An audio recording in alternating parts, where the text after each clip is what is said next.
What's up guys, ayan ay samahan nyo na naman ako dito sa bukid, dito sa ating panibagong araw, panibagong vlog na naman. Yan guys, at papunta nga tayo sa ating mga baka para i-check na naman yung kanilang tali at saka yung kalabaw. Ayan, kaya let's go. At nandito na naman nga tayo mga lods, at ayan na nga ay pinagtabi ulit natin tong dalawang to. Bali itong baka natin, anak niya pala to, ito yung baby baka natin nun. Pero ngayon ay malaki na rin. Yan. At check lang natin yung mga tali ng ating baka at saka yung kalabaw natin na yun. At okay naman yung tali ng dalawang baka natin. At itong isa naman. At ito naman yung isang baka natin mga lods. At check nga natin yung tali niya. Yan, at okay naman yung tali ng ating baka dito. At itong kalabaw naman. Nandito naman tayo sa ating kalabaw, pero ngayon ay medyo nakapulupot yung kanilang tali. Yan, at tatanggalin lang natin. Ayan ay natanggal na natin yung tali na napulupot. Ayan, at okay na naman. At wala nga tayong masyadong gagawin dito sa bukid. At ayan ay lumabas na naman si Lolo. Thank you Lord sa araw na naman to, dahil matatapos na tayo kung tuloy-tuloy yung araw ngayon. Matatapos na tayo sa pagbibilad ng mais. Ayan.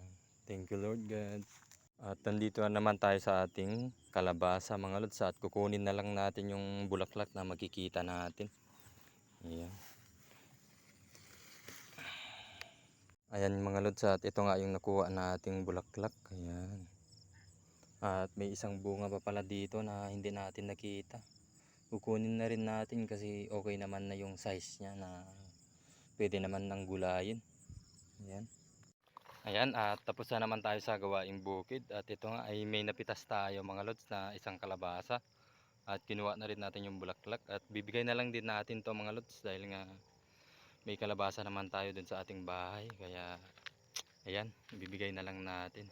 At uwi muna tayo para makatulong tayo sa paglalatad ng mais na naman. Kaya let's go. At kinabunan nga mga lods ay natapos na rin tayo sa pagbibilad. Kaso nga lang ay makulimlim na yung kalangitan ngayon. Kaya yan ay nahakot natin gamit yung pangmalakasang motor natin. Kaya yan ay nagmamadali na rin kami para mabilis kaming matapos, dahil nga makulimlim na naman at kailangan na natin bilisan, baka maabutan pa tayo ng ulan. At lubos pa rin ako nagpapasalamat kay Lord, dahil nga hindi tayo hinayaan dito sa pagbibilad natin ng mais, dahil nga sobrang bless yung araw natin ngayon, dahil nga umaraw at natapos na tayo sa pagbibilad. At ayan na nga, ay buti na lang ay may nakasama tayo dito sa paghahakot ng ating maisan, dahil nga makulimlim yung langit. At kinakailangan natin na bilisan yung paghahakot para hindi tayo madatnan ng ulan.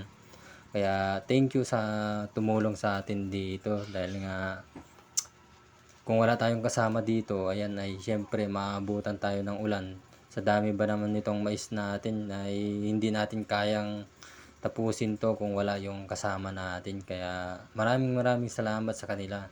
At maraming salamat na naman mga lod sa inyong panonood at saka sa inyong suporta. God bless po sa inyong lahat. Bye bye.